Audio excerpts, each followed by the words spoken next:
And we are live. We are live, live interviews with wine producers. We have some fantastic wine producers today with fantastic wines from three completely different terroirs of Spain. So first of all, we have Cristina of Bodegas Vegalfaro, is down in the Utiel-Requena wine region. Then we have Nerea from Hacienda El Ternero in Rioja, Alta. Okay, and finally we have Juan from Baldovar 923. And where are you? We are in the Alto Turia, which is the mountains of the Valencia province. Okay, you're the high altitude wines. Okay, great. We look forward to listening to that. Let's go down to Cristina first. There she is. Let's just reduce our size a bit. Where we go? There we go. Cristina, you're in the Utiel-Requena. It's that when I hear that name, I think immediately of Bobal. Exactly. So is that something variety you're working with? Yes, of course. Bobal is actually, we say that it's a queen of the area. Yes, so what you can see around is mainly Bobal, and in the past it was a grape used a lot of for like big production wines and bulk. And in the past 10 years, things changed. So at the moment, we have a lot of producers that do less quantity and extremely good quality Bobal wines. So I will tell you more about one of them that we have here. Okay, so I don't know, perhaps you can tell us a little bit about the terroir. We can see it behind you. It looks kind of flat. Is that the case? Flat and sandy? Exactly. So it looks flat. However, we are in an altitude. Here we are around 700 meters. Yes. So we are in Requena, but we are 70 kilometers from Valencia, which is a Mediterranean climate. But here we have a very continental climate. Yes, because of the altitude influence. Okay. Well, if you'd like to present the winery briefly, I know we have a video that also clearly shows the winery with Golfo, the owner. Yes. So we'll see that later. So what can you tell us as wine importers that might be interested in your wines? Okay, perfect. Yes. So here we are in Bodegas Vegalfaro. Yes, first of all, thank you, Anthony, for organizing this. I just wanted to say that this year, for the circumstances, there are no wine fairs. So it's exciting to do this virtual one. Yes, so even though we cannot meet in person, but that's amazing alternative. So yeah, here we are in Requena, in Bodegas Vegalfaro. And what is special about this area? So Requena is maybe not the most famous wine region, but it's definitely the one where the wine was made longest ago. Yes, we already here near our winery, we have the very old cellars, variant cellars, with the wine cellars of 3,000 years ago. Yes, so the first winemakers in the peninsula were Iberians, and they chose actually our area to start making the wine. So we believe that it's a good place. We started making our wine in comparison not that long ago. It was 20 years ago by two brave men. So in Spanish, valiente means brave. And here is the son and the father, Valientes. Yes, so they are the founders of the family, of the winery. Yes, Andres, who is now 83 years old, it's the same age as our vines. Yes, so most of our Bobal vines are actually 83 years old. A coincidence, yes? And his son, Rodolfo, who wanted to be a lawyer, but ended up making wine and actually playing rock music. I will tell you more about this when I talk about the wines. Okay. What is interesting and special about Vegalfaro?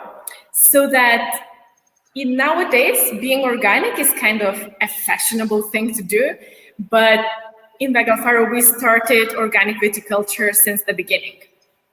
Yeah, so it is very part of the philosophy of the winery that everything what we do is based on sustainability. So we use solar panels for the irrigation. We don't use any artificial pesticides or herbicides. Now we are working also on the biodynamics in one of our estates. Yes, and all our wines, apart from being organic, are certified vegan. So it's a lot of green. We think that is good for the taste of the wine, and it's also good for our clients and the health. So it's organic. And you can, in each wine, we have the certificate of both organic and the vegan. So we are now in Bodegas Vegalfaro, Finca Alfaro. Yes, this is one of our estates. And there in the photo behind me, you can see quite clay soil, yes, much more brown. And on the other side, you can see a very different, that is a limestone soil in our second estate that's called Pago Balagueses. Today I will present the wines from Finca Alfaro, but just to mention you that Pago Balagueses has the Vino de Pago name, which is the highest denomination of origin in Spain. There are only 19 at the moment, and it's a very special, unique location for both its soils, for the surroundings. It's in the national park with the pine trees, aromatic herbs, lavandas. Yes, we produce organic oil, olives, everything from this environment. Actually, later is transmitted in the wine. Yes. And these are the wines that actually have highest recognitions and international awards. James Suckling said that Balagueses wine is number 6 in the world for the value of money. Yes? So if you want to know more about it, I can do a private virtual tasting and tell you more about Balagueses wines. Yes, so coming back to Finca Alfaro. Finca Alfaro is, as I mentioned, clay soil, 600 meters of altitude, continental climate with Mediterranean influences, where we have big differences between day and night. Yes, and what is the grape queen? Bobal, and apart from this, we have other autochthonous varieties like Garnacha Tintorera, Macabeo, and then the Spanish varieties, Tempranillo. All the vineyards that we make the wines from as ours, so it's 65 hectares that surround the area, the winery. The wines that represent the character of our winemaker is called Rebellia. Yes, so Rebellia is, so as I told that winemaker, apart from making wine, he's also playing in a rock band. So since being a teenager, he was quite a rebellious character. And that's why it's the name Rebellia. So this wine is made from Garnacha Tintorera, which is local variety, and Tempranillo. That's a very famous Spanish variety. Why it's rebellious? So apart from the winemaker and its rebel soul, is also the wine that is to drink anytime with any food and like any occasion. Yes, on Tuesday. For Tuesday dinners. So that's why it's our bestseller in lots of different countries. So we are very proud of it. And being awarded always with lots of international awards and selected Best Spanish Organic Wine last year. Yes, so Rebellia, we also sponsor rock concerts with it, and we think that it's a wine that's to keep the mood, the good mood up. Yes. That's a yeah. Your second wine is your second wine. Can you tell us about that? Yes, the second wine is Capracia. Yes, so the second wine, Capracia, it represents Bobal. What we wanted with this wine, we wanted to show the character of Bobal without using too much oak. That's usually very common for this variety. Yes, so Capracia itself means the land of the goats in Iberian language. And it's a tribute to the Iberians that were the first winemakers in our area. I don't know if you can see well the label, but we are actually telling the story there, how Iberians pick the grapes, crush them on the rocks, keep them in amphoras, and then with Mediterranean ships, take it all over. Yeah, so it's in a label we actually tell this tribute. What is special about the winemaking of this wine is that it comes from a clay soil and later it is aged in clay. Yes, so how we do it, we, apart from the barrels, so we're partially aged in barrels, it is also aged in amphoras. Amphoras made from clay from terracotta. So we do 2 crianzas, one in a barrel, another one in amphora, and then we blend it. That's why I believe, like, when you taste this wine, it really shows the character of Bobal without too much oak in it. So it's just like a black fruit and a bit of spiciness and complexity because of microoxygenation that happens through amphora. Yeah, so it's pretty unique technique. There is no other wine that is being made in this way. Okay, I see you have as you have a bottle of cava there. That's also called Capracia, and I would just say add that's won a silver medal in the 5th grade cava competition 2020. So I'm going to let you do a 3rd one, okay? Quickly. Yes, thank you, Anthony. Actually, today we presented the new vintage for the next year's competition. So as this cava was already got the top gold medal, I hope this year again. So exactly, this cava is actually my favorite product in, what we do.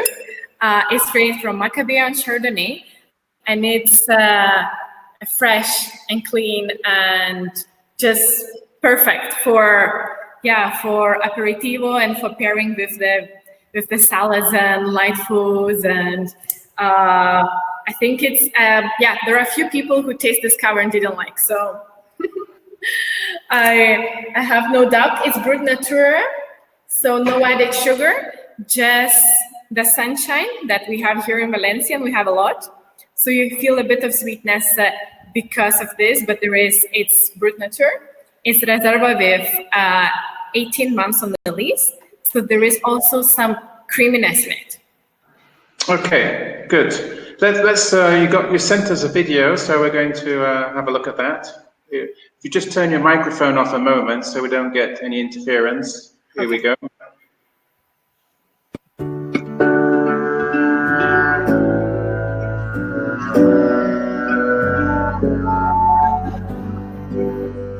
Bueno, estamos aquí en Bodegas Vegalfaro, cuarta generación ya. Mi bisabuelo Leonardo pues hacía vino y mi otro bisabuelo pues era destilador de lujos, y bueno, mi abuelo pues era ya el pequeño de 8 hermanos, tuvo que venir y buscar trabajo en una bodega y en una explotación vitivinícola, y ya mi padre y sus hermanos pues ya compraron fincas, y bueno, aquí estamos en Bodegas Vegalfaro, que atiende al nombre eso del origen, lo que es la finca Alfaro, como se le conoce, y está en La Vega, aquí en el río Magro, y es por ello que una de las cosas que me puso mi padre, ¿no?, como un poco fundador de los viñedos, era decir, bueno, pues se llamará Vegalfaro, la unión de las dos palabras, y además poner en el logo 2 caballos, que es su verdadera.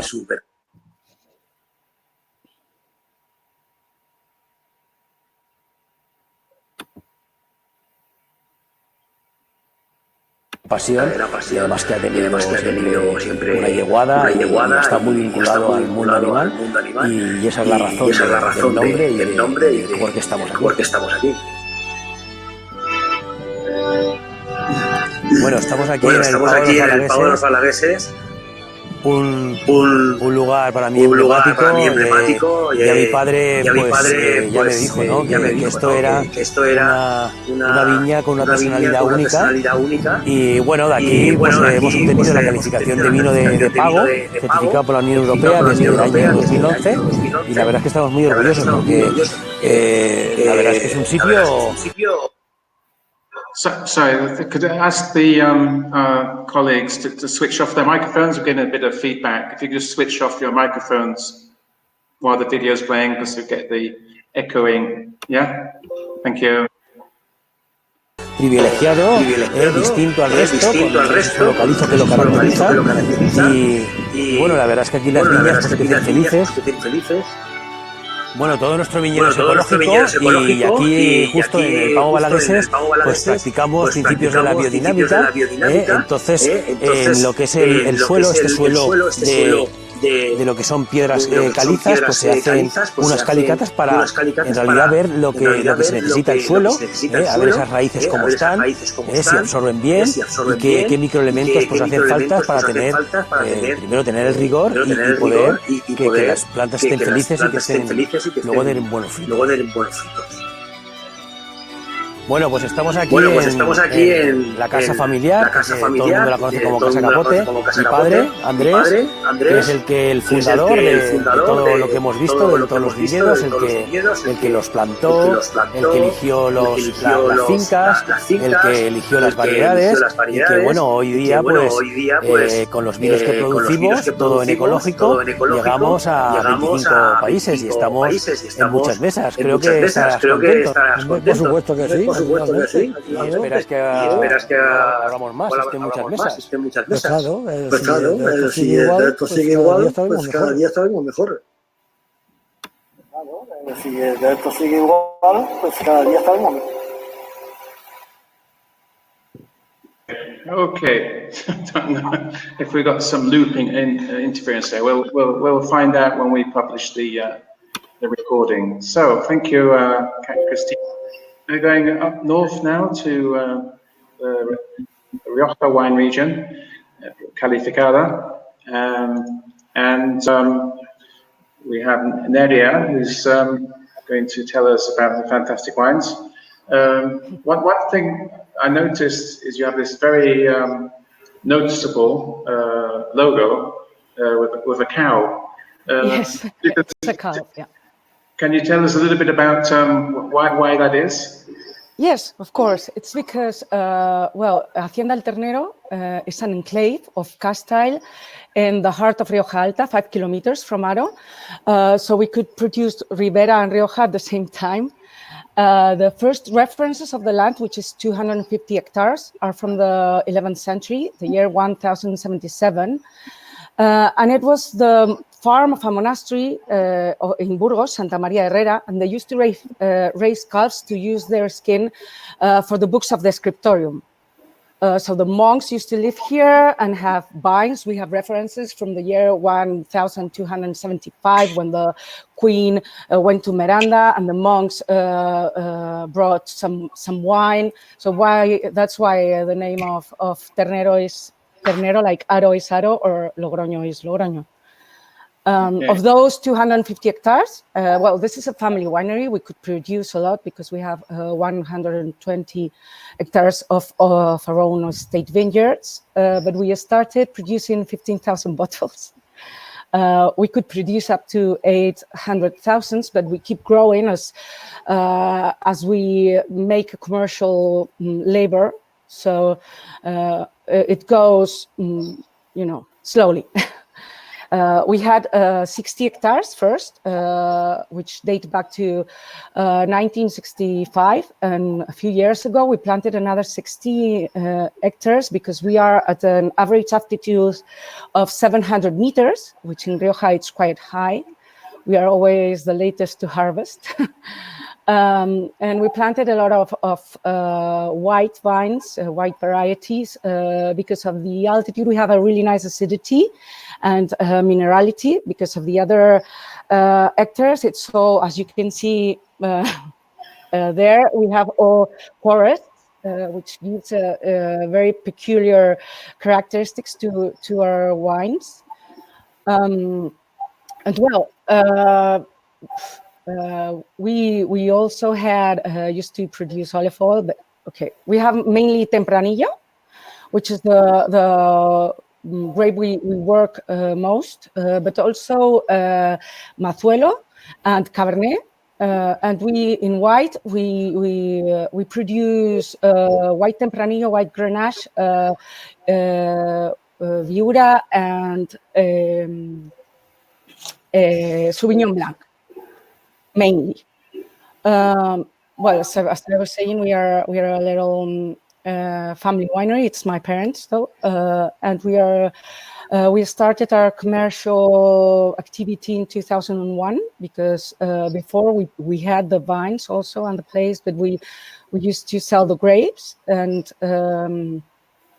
now we are the family decided to produce and try to sell our own wines. I don't know. Yeah. I see you've got you're at the winery now with the vineyards in the back. Yes. Behind you. So it looks very nice. Yes, I'm in one of the part because the center of the winery, it used to be a monastery, also headquarters, a hospital for pilgrims on the Camino de Santiago, because the original French Camino came through the state. We have also a little church with a patron saint, which is the patron saint of the state of Ternero. It's the Virgin of the Pier. In Spain, when you say something is La Pera, which is her patron saint, is something that it's cool. That's why one of the wines I was going to present, it's this one. It's La Pera. Okay. We wanted to tell something about the nearly 1,000 years of history we have behind in this land. So we wanted to make a white wine which was nice, fresh, fruity, with a good acidity. So it's a blend of Tempranillo Blanco, Viura, Sauvignon Blanc, and white Grenache. Well, can we see the drawing, the label? Yeah, the well, label. Yeah, the label. We try to. Yeah, we were saying that it's in honor to our patron saint, the Virgin of the Pera, and we have this. Well, the cow with a chalice with a pier. We have deers, and we have also partridges and all that, because this is also a natural preserve. And then we have this stamp, I may say, which we found, and it comes from a medieval map, and it says it's like lands that the monastery gave to Ternero, exclusive, you know. So we wanted to contar, relate a bit of our history with the label. We have also something characteristic for us. It's a heart after here, and this is because my family before had to be with relation with wineries, but we didn't have one of our own. So my father, I studied law, but my father fell in love with this place 20 years ago, and we kept a bit more, 25 years ago. We kept 10 years after it, trying to buy it, and we finally bought it. So we said we elaborate wines from the heart and with our heart, because we really wanted this place to be for us. Also, my father is from Burgos and my mother is from Rioja, like the place. Okay. The other one I selected is this one. It's a crianza, which we produce with 100% Tempranillo. as that other wine is really fresh and it's nice and it's something that you could drink all day long without needing to have any kind of food or whatever. This is a more complex wine, more gastronomic, but it's typical Ternero. It comes from part of these grapes come from this plot I have here that we named the Horno. It's because it has a really good isolation. It's normally the first plot we used to harvest, unless something doesn't come as it should. And it has all these pines around and several, because it goes down there, so it has several orientations and altitudes. It has a lot of balsamic spiciness, black fruit, but it has this balsamic that it's so typical from here, and the acidity also. It has the same typography as we do have at the columns that are at the entrance of the estate, which are really ancient ones, and also the stamp I was talking about before. And well, it's as I said, 100% Tempranillo. We age it in French oak. We only use French oak here because we think it's better for us. 20% new French oak, and the rest it's second and third used barrels, where it remains normally around 16 months. I see. Sounds very interesting, and tempted to try it. Okay, so stay with us, because I want to come back, ask you another question later. We're going to go back down the south now to Juan. In Valencia. I have a quick question. It just occurred to me right now. Is D.O. Valencia like D.O. Catalunya, that it has within it other D.O.s like Utiel-Requena? Can you be D.O. Valencia and D.O. Utiel-Requena?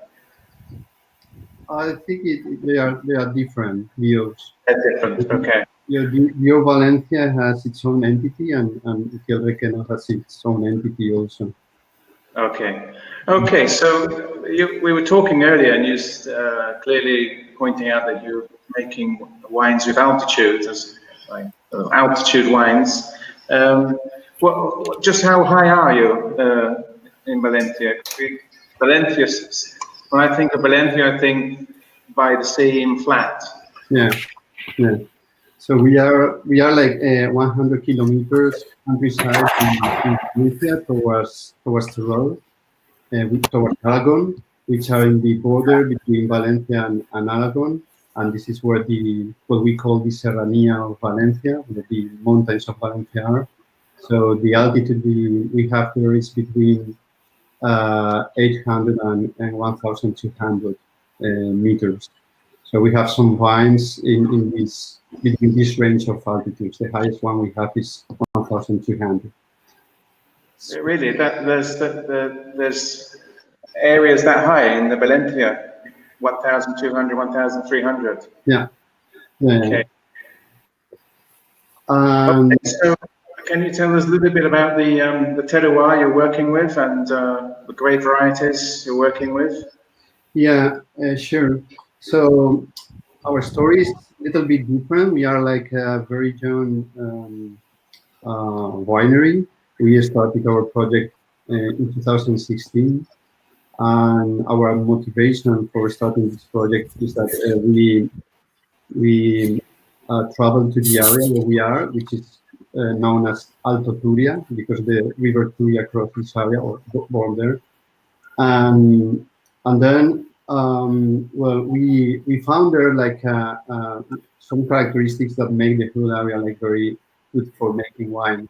One is the altitude we have been talking about already, but the other one is the terroir, which is a combination of limestone and sandy loam, which give a lot of good things for the wines, like minerality and also acidity.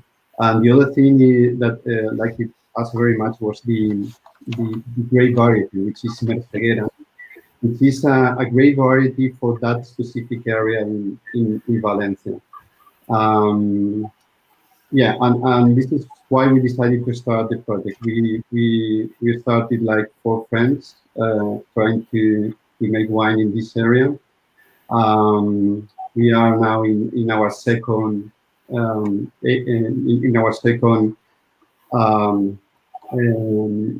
year.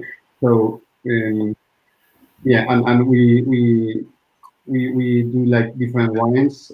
This is more or less the whole range of wines we have. But basically, today we are going to be talking about 3 of them, which is Cañada Paris, which is this one. It's 100% monovarietal Merceguera. Yeah, and the other one, which is Rascaña, is this one, which is an orange wine, which combines 85% Merceguera and 15% Macabeo. Is that a natural wine? Well, we don't like to name us as natural wines. We like more the concept of low intervention wines. So we don't add anything to the wines, not in the fields, but not also in the winery. And the only thing, we use a little bit of sulfurs to stabilize the wine and avoid contaminations. But we are always below 50% grams per liter in sulfur. We are in the process of getting the organic certification, and then we are already vegan. So yeah. I see the bottles you have on the table. They all got different labels. Can you tell us the story behind the labels? What? Yeah. Well, yeah. Different people say different things about our labels. Even the designer who created them, some days he says something, and another day is different things. But the main concept behind is we were playing about with constellations. We like it to have like a very minimalist image, but we also like it to play with constellations because the area where we are is considered by the European Union as a very clean sky. So we have some telescopes and observatories from the University of Valencia in the little town, which is like 10 kilometers from us. And because that, we decided to play with this concept, with the sky and the constellations. And this is why we normally have like a circle, and then within this circle we play with different lines, which bring the idea of this idea of the constellations. Okay, so which two of those wines would you like to present to us? Oh, we will start with the Cañada Paris. This is the, as I was saying, this is the 100% Merceguera monovarietal. This is representing the terroir of Baldovar. It has, because the altitude and the terroir itself, it has like a very nice minerality, but also like a soft but very likely acidity. And well, when you taste it, or it knows it's more like a kind of apricots and mandarins, and well, it's quite nice. And when you try it with fish and oysters and all kind of all kind of raw fish and also mussels, etc. So it's more it's a white wine to have like a good moments with your friends. It's you can drink it very easily. One of the things we try to do also is try to do the harvest very early, even if that in our area the harvest is quite late compared to other areas in Valencia because the altitude. But still, we are the first ones doing the harvest in our space, our terroir. And we do that because we try to pursue to have the wines with very low alcohol. For instance, this one is 11.5 alcohol. We like elegant wines which express the terroir and the typicity, but not in a very hard way. So we like to do like wines that are not very powerful in terms of alcohol, but very powerful in terms of flavor and aromas. That's our goal. So this wine have 9-month aging. 30% of it is in amphoras. The other 30 is in barrels, 500 liters barrels, French oak, and then we have the rest in inox. So this is Cañada Paris. At the moment we are. It's our second year, as I was saying, but we are already doing some business outside of Spain. We are studying in Japan and Canada mainly. It's working quite well in these two markets. So we are quite happy, but we still know, well, we know that we still have like a very long way to go. So this is what we do now. Okay. Are you by the sea? Sorry? Are you by the sea? Is that the beach outside? No. It looks like the beach and the sea. No, that's because the sun.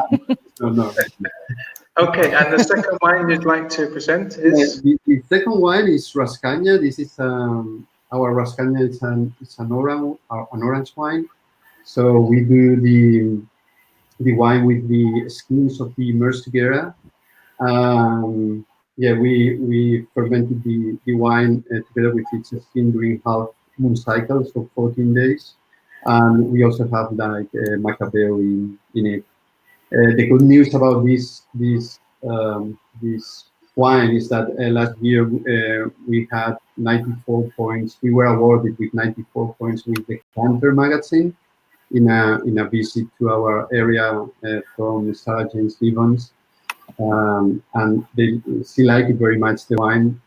She was nice to us and with the wine, and she gave us like this 94 points. We are quite happy with this wine. It's a complex wine because the skins, but at the same time it's very nice with the aromas. And also with the taste, it's quite fatty and voluminous, and it has something sweet in it also. We close to some kind of fine pastry or honey. This is 9-month aging also, and it's basically in inox tanks. So yeah. Right. Who's moving us around there? I don't know. Touch the controls there.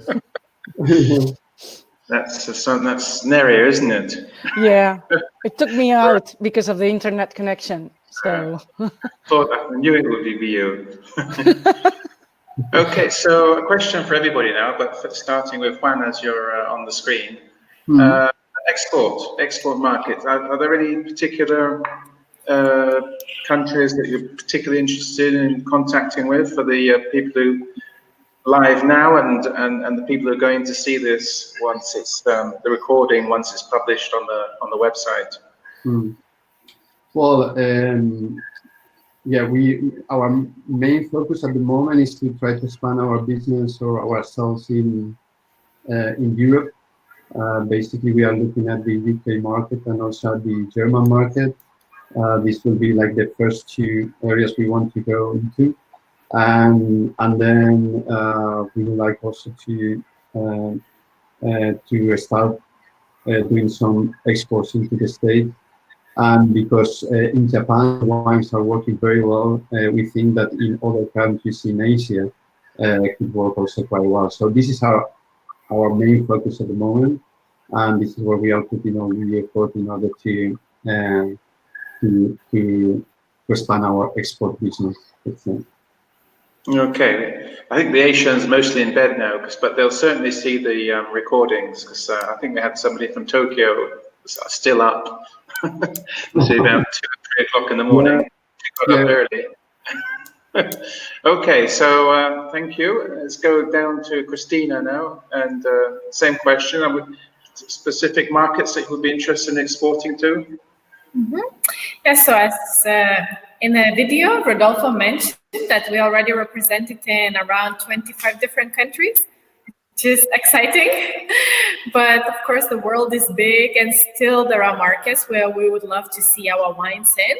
So for example, in Switzerland, it's true that we have our Balagueses, but we still would be happy to find an importer for Capracia range in Switzerland. The same in Holland. Yes, we are represented even for Belgia, but the rest of the wines would be excited to have more importers with Balagueses. Russia is the market that we're still not in, and then United States, because it's very big and each state is as a country, so we are very open for that area too. Good. Well, hope we get lots of contacts. And Nelia, where are you? There you are. Yeah. Nelia, how about you? You've been to a couple of our B2B workshops. Julia, Yes. Julia, Yes. she's still with you? No, she's not with us anymore. Okay. And there was Christina, was there also? Can't remember her name now. With you working. Barbara. Barbara, that's it. Yeah. She's still there, yeah? No, she isn't. Gone, yeah. Okay. So I look forward to seeing you then next time. No, I was last year in Barcelona. Okay. Yeah, it was me. Right. Yeah. Okay.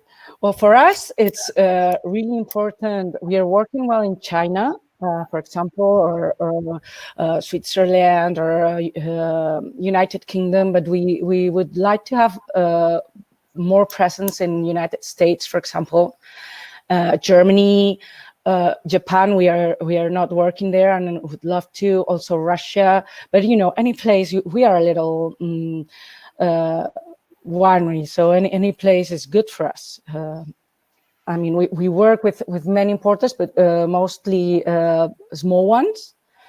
So we are open to everything. But those are our main markets for this year. Those would be. Good. The Czech Republic, interesting. Yes, also we work a little bit there. We have a small importer in Brno, but he doesn't really expand to all the countries, so that would be interesting also. Okay, let's go. Pavlo, I see on the chat there, big buyer for Czech Republic. Might contact you. Great. Okay. Well, thank you everybody for joining us in live interviews, and we hope you get a lot of business from this. And as I say, live interview is one thing, but it goes on to 15 minutes or so will be available on the Wine Pleasures website, and all the attendees that have registered will receive notification that they can view the video when they get up in the morning in Asia, or when they get home in the evening if they're in the USA, South America. So thank you all very much appreciated. Fantastic stories, fantastic wines by the look of it. I'm sure if you get contacts, you'd set up one-to-one meetings over the internet and one-to-one tasting. So good luck, and thank you very much. Thank you. Thank you very much, Anthony. Thank you. Thank you to the viewers who are watching now and who are going to watch in the future. So thank you, and do contact them through their profiles on our website. And next up, we've got a presentation from the D.O.Ca. That's Murcia, I believe, the province of Murcia, and that's coming up at 6:30. So click on the link, join us at 6:30, and bye for now. Bye-bye. Bye. Bye.